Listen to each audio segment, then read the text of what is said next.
إن في هذا لبلاغا لقوم عابدين وما أرسلناك إلا رحمة للعالمين قل إنما يوحى إلي أنما إلهكم إله واحد فهل أنتم مسلمون آمنت بالله صدق الله العظيم۔ میرے قابل عزت محترم عزیز و دوستو بزرگ، سرکار دو عالم صلی اللہ علیہ وآلہ وسلم کی محبت اور سرکار دو عالم صلی اللہ علیہ وآلہ وسلم کی عقیدت کے بارے میں کسی اللہ والے نے کہا ہے کہ نہ جب تک میں کٹ مروں خواجہ مدینے والے کی عزت پر، نہ جب تک میں کٹ مروں خواجہ مدینے والے کی عزت پر، خدا شاہد ہے کامل میرا ایمان ہو نہیں سکتا۔ نماز اچھی، روزہ اچھا، حج اچھا ہے، زکوٰۃ اچھی، نماز اچھی، روزہ اچھا، حج اچھا ہے، زکوٰۃ اچھی، مگر باوجود اس کے میں مسلمان ہو نہیں سکتا۔ حضور اکرم صلی اللہ علیہ وآلہ وسلم کی محبت اور آپ صلی اللہ علیہ وسلم سے تعلق ایمان کامل کی نشانی ہے۔ ایک آدمی کتنا ہی بڑا عبادت گزار بن جائے میرے محترم عزیزوں، جب تک آپ صلی اللہ علیہ وسلم کی محبت اس کے دل کے اندر ہر چیز سے بڑھ کر نہیں ہوگی، اس وقت تک اس کے ایمان کے کامل ہونے کی گواہی نہیں دی جا سکتی۔ اللہ تبارک و تعالی نے آپ صلی اللہ علیہ وسلم کو قرآن کریم کے اندر رحمت للعالمین فرمایا ہے، اور فرمایا کہ ہم نے آپ کو دونوں جہانوں کے لیے رحمت بنا کر بھیجا ہے۔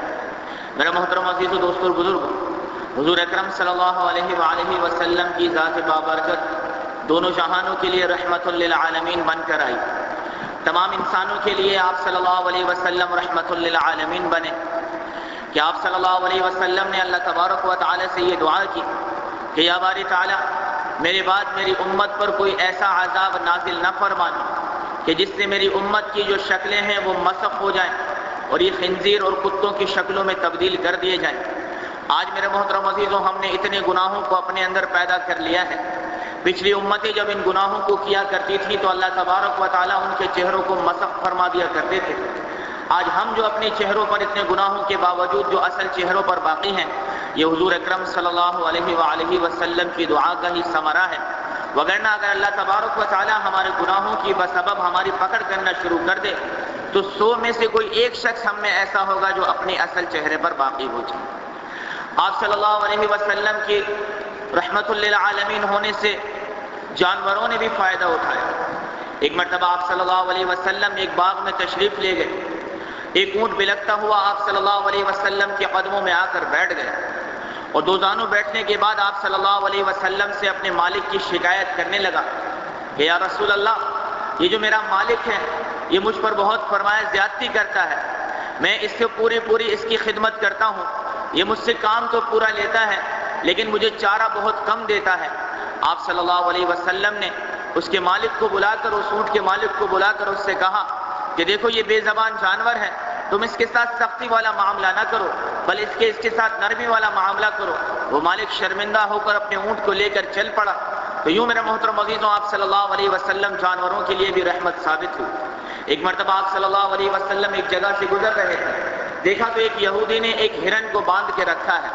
اس ہرن کی نظر جب آپ صلی اللہ علیہ وسلم پر پڑی تو فوراً آپ صلی اللہ علیہ وسلم کو آواز دے کر پکارا کہ یا رسول اللہ، آپ اس یہودی سے مجھے تھوڑی مہلت لے کر دے دیجیے، قریب پہاڑ پر میرا بچہ جو ہے وہ بھوکا ہے، میں یہاں سے جا کر اپنے بچے کو دودھ پلا کر دوبارہ لوٹ کر آ جاؤں گی۔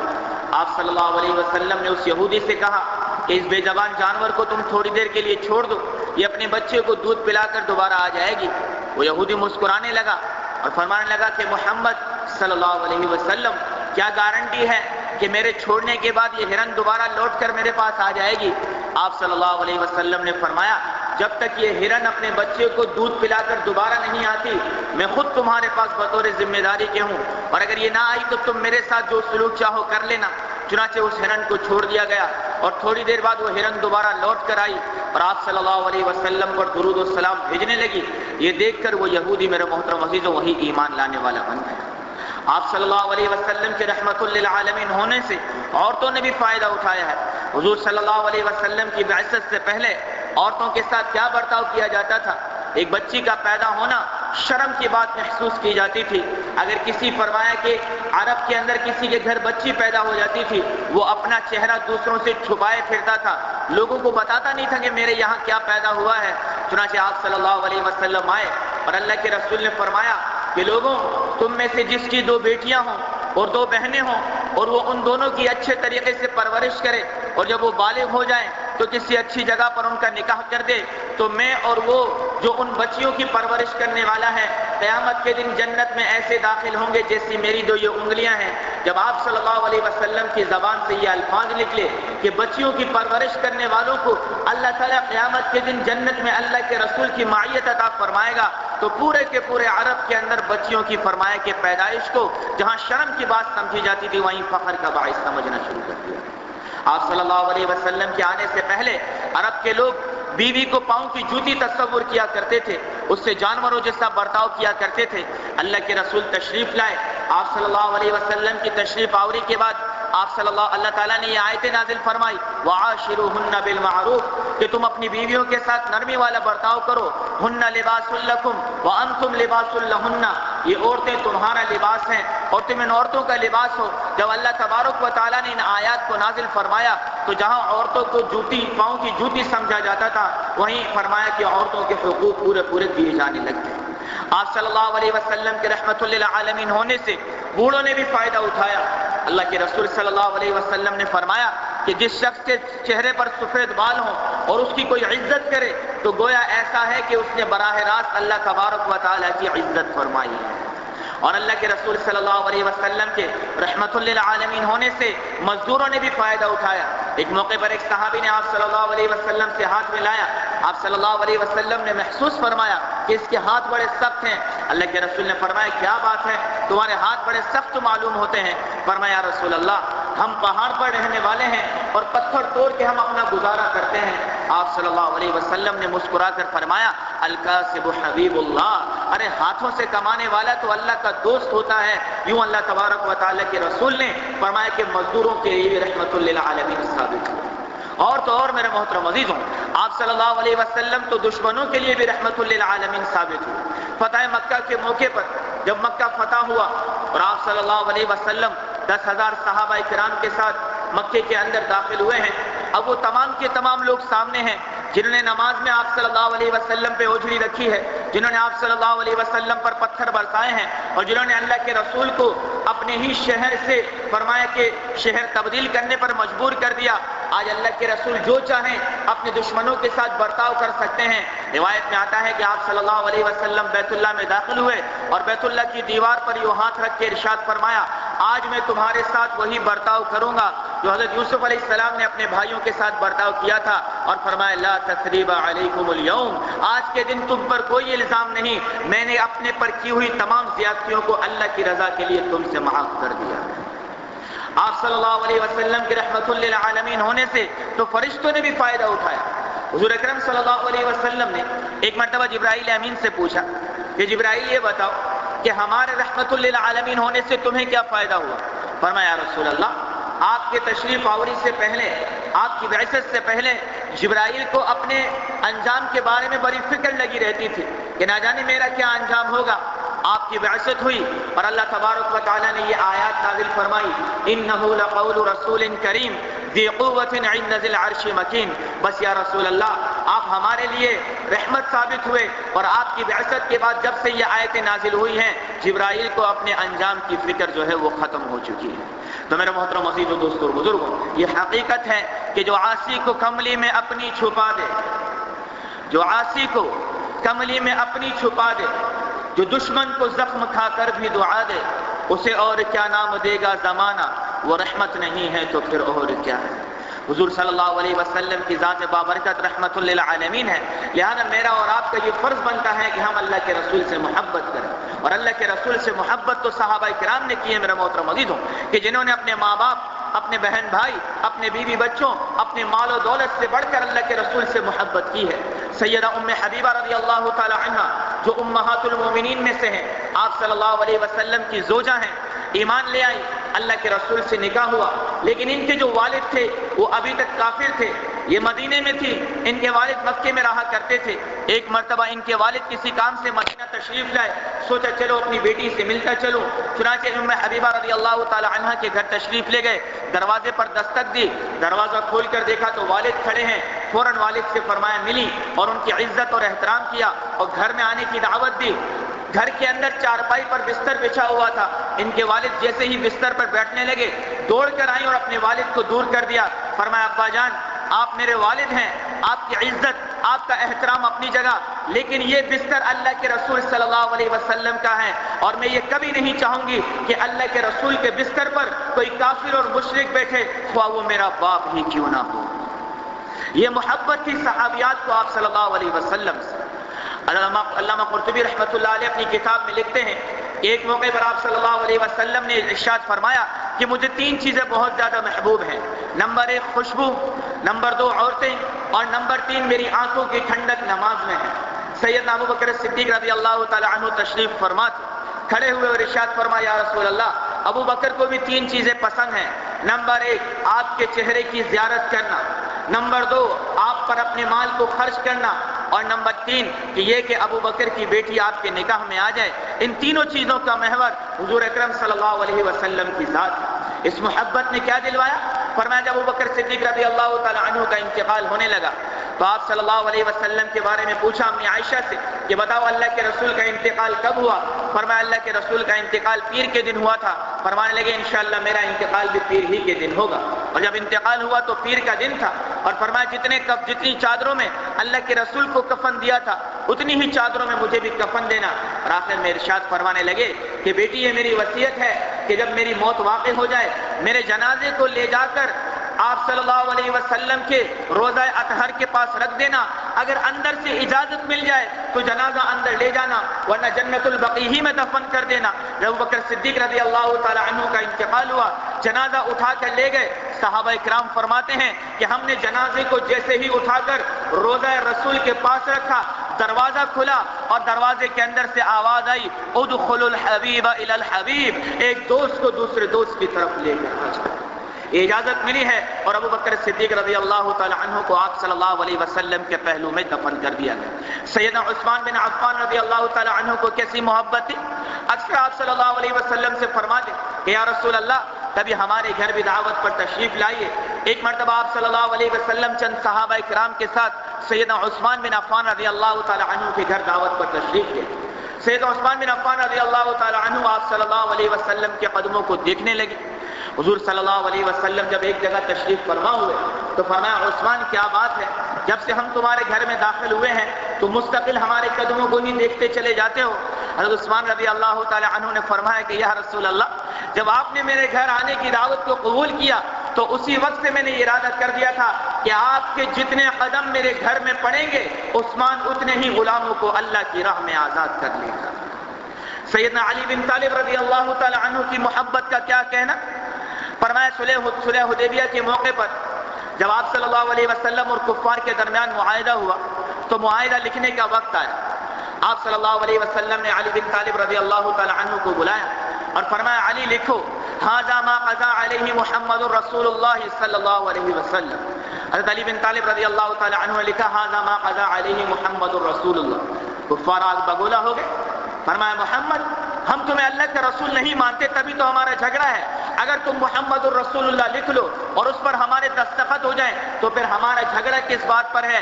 جھگڑا یہی ہے کہ ہم تمہیں اللہ کا رسول نہیں مانتے، لہٰذا یہ لکھو ھذا ما قضى علیہ محمد بن عبداللہ۔ آپ صلی اللہ علیہ وسلم نے حضرت علی رضی اللہ تعالی عنہ سے فرمایا کہ علی محمد الرسول اللہ مٹا کر محمد بن عبداللہ لکھ لو۔ آپ صلی اللہ علیہ وسلم کا یہ فرمانا تھا کہ علی بن طالب نے قلم کو چھوڑ دی اور نظر جھکا کر فرمایا کہ یا رسول اللہ آپ کا حکم سر آنکھوں پر، لیکن علی بن طالب کی یہ حیثیت نہیں ہے، یہ اوقات نہیں ہے کہ محمد الرسول اللہ لکھ کر مٹا دے۔ علی بن طالب تو مٹ سکتا ہے لیکن محمد الرسول اللہ نہیں مٹ سکتا، اور آپ صلی اللہ علیہ وسلم نے خود اپنے ہاتھوں سے محمد الرسول اللہ کے بجائے محمد بن عبداللہ لکھ دی۔ یہ میرے محترم عزیز و صحابہ کرام کی محبت تھی، اور کیا کہنے ان کی محبت کے۔ ایک مرتبہ ایک صحابی کے چہرے کی ہوائیں اڑی ہوئی تھی اور بڑے بے چین بڑے پریشان اللہ کے رسول کی خدمت میں حاضر ہوئے۔ آپ صلی اللہ علیہ وسلم نے فرمایا کیا بات ہے؟ فرمایا رسول اللہ ایک بات نے مجھے بڑا بے چین کر کے رکھا ہے۔ فرمایا کیا؟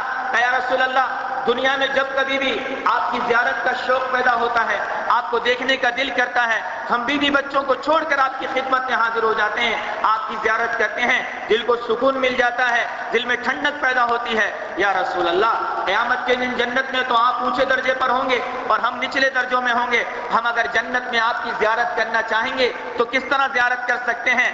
صحابہ کرام کو تو ایسی محبت تھی کہ جنت بھی اللہ کے رسول کی زیارت کے بغیر ان کو پھیکی معلوم ہوتی تھی۔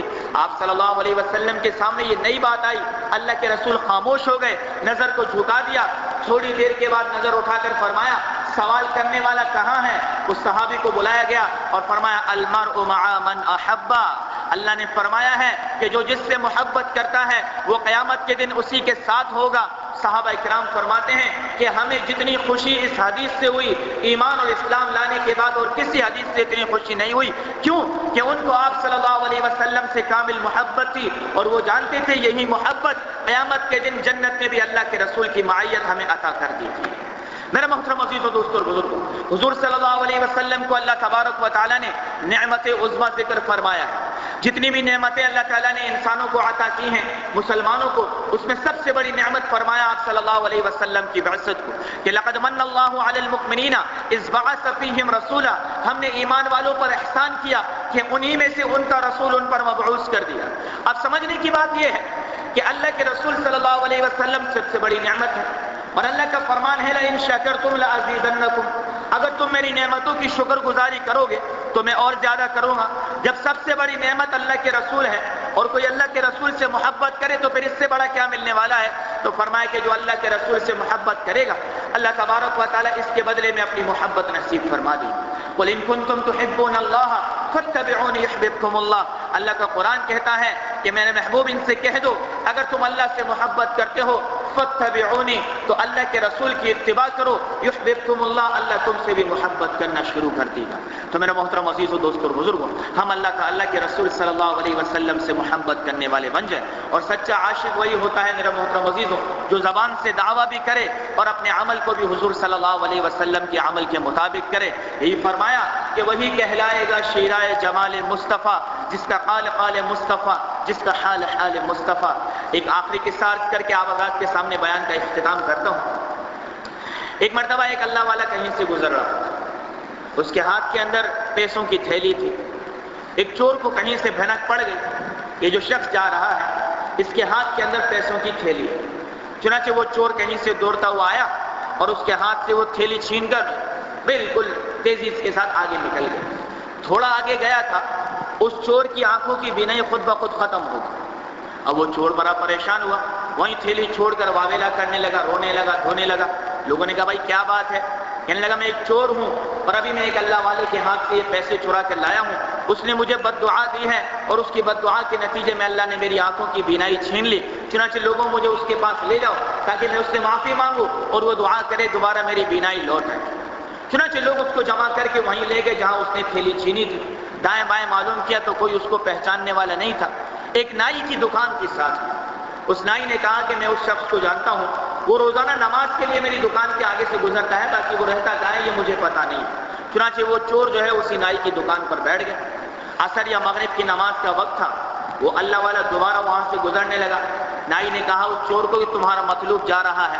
اب وہ چور فوراً جا کر اس اللہ والے کے قدموں میں گر گیا اور کہنے لگا حضرت آپ مجھے معاف کر دیجئے، یہ آپ کے پیسے ہیں جو میں نے چرا لیے تھے، آپ نے بد دعا کیا دی، اللہ تعالیٰ نے تو میری بینائی چھین لی، آپ اللہ سے دعا کریں اللہ میری بینائی کو دوبارہ لوٹا دے۔ اس اللہ والے نے کہا کہ بھائی میں نے تمہیں بد دعا نہیں دی۔ اس چور نے کہا کیا؟ کہا بھائی میں نے تمہیں بد دعا نہیں دی۔ اس چور نے کہا کیوں آپ نے مجھے بد دعا نہیں دی؟ میں نے تو آپ کی تھیلی چرائی ہے۔